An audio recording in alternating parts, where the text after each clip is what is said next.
Alhamdulillah, wassalatu wassalamu ala rasoulillah.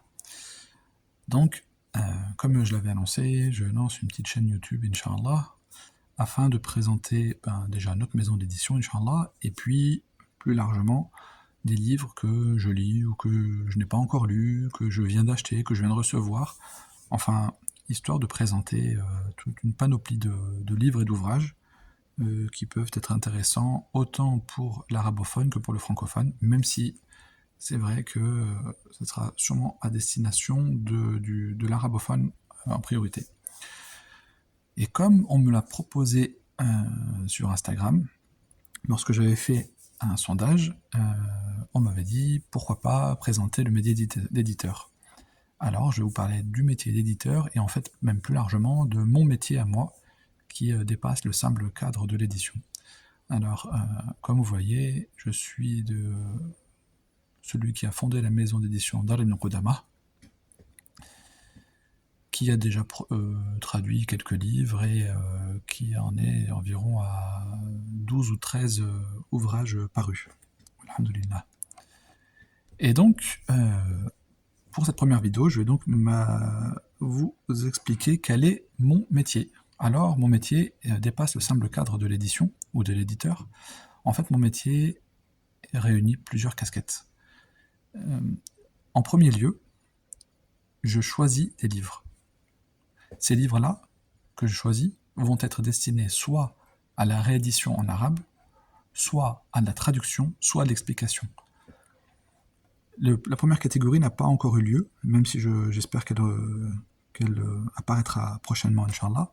C'est la réédition de certains livres en arabe, de certains travaux en arabe, avec un nouveau tarqiq, ou simplement parce que le livre déjà présent est présent dans d'anciens ouvrages, mais qui ne sont plus réédités, ou simplement parce que la mise en page étant trop ancienne, ou illisible, parce que venant de certains pays, alors il vaut mieux les rééditer de façon claire et avoir une mise en page plus contemporaine.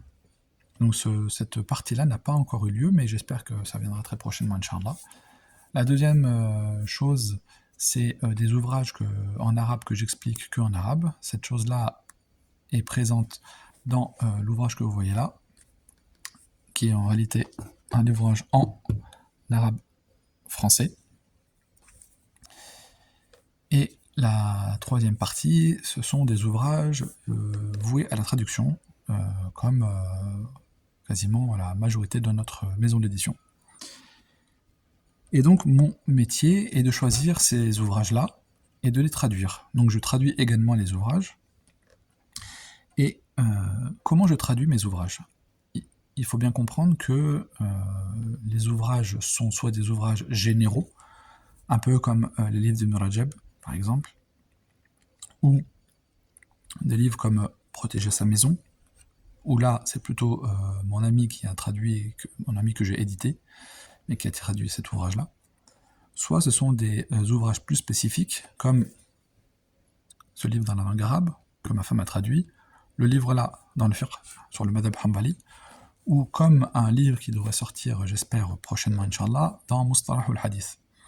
Et là, ces ouvrages-là demandent une compétence encore supplémentaire, qui est le fait de savoir ou d'avoir étudié la matière que l'on veut traduire.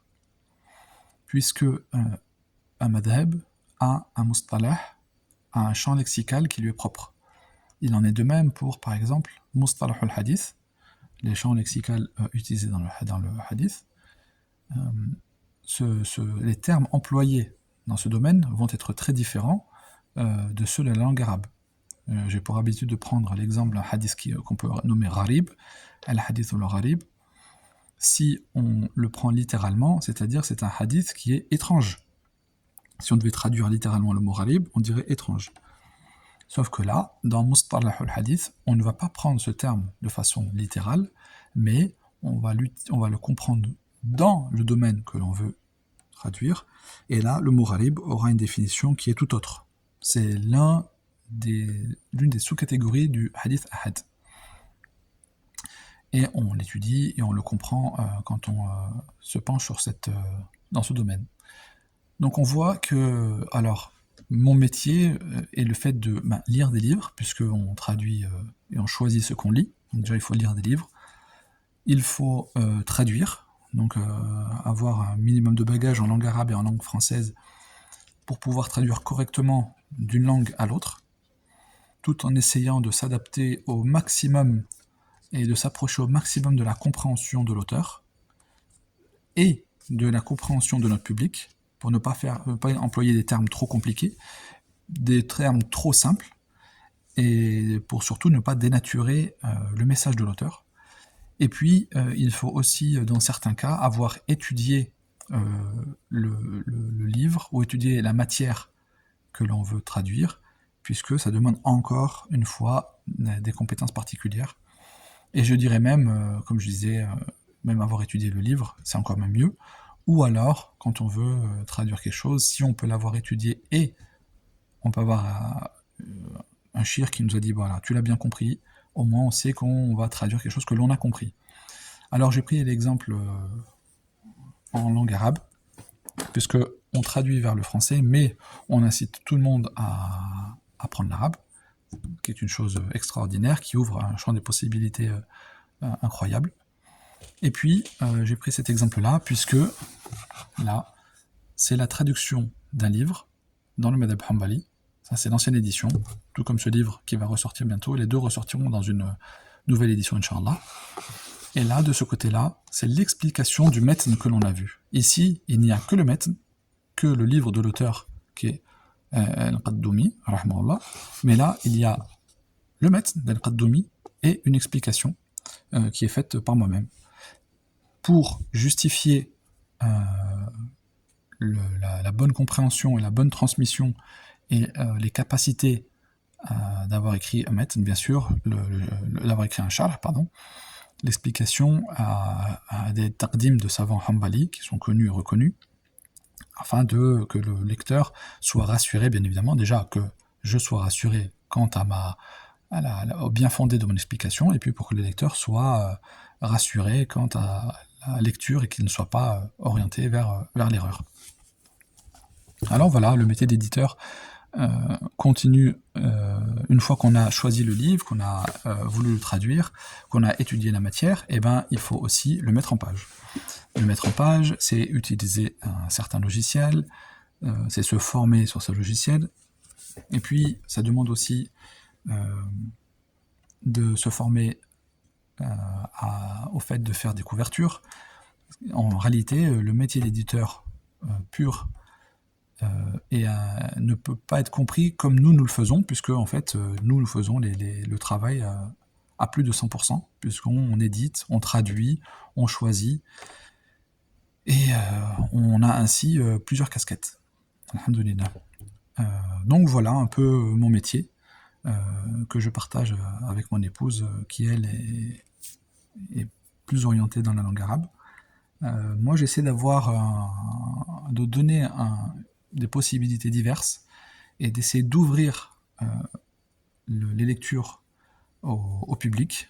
J'essaie de ne pas me cantonner au même livre, même si c'est vrai que peut-être dans l'avenir, je ferai certains livres qui, entre guillemets, ont déjà été faits, même peut-être qu'une fois, alors toujours avec une chose en plus, mais mon but dans ma maison d'édition, c'est de faire découvrir de nouvelles choses au public, parce que je ne vois pas l'intérêt de faire et refaire et refaire sans cesse les mêmes titres, si on n'y apporte pas de plus-value.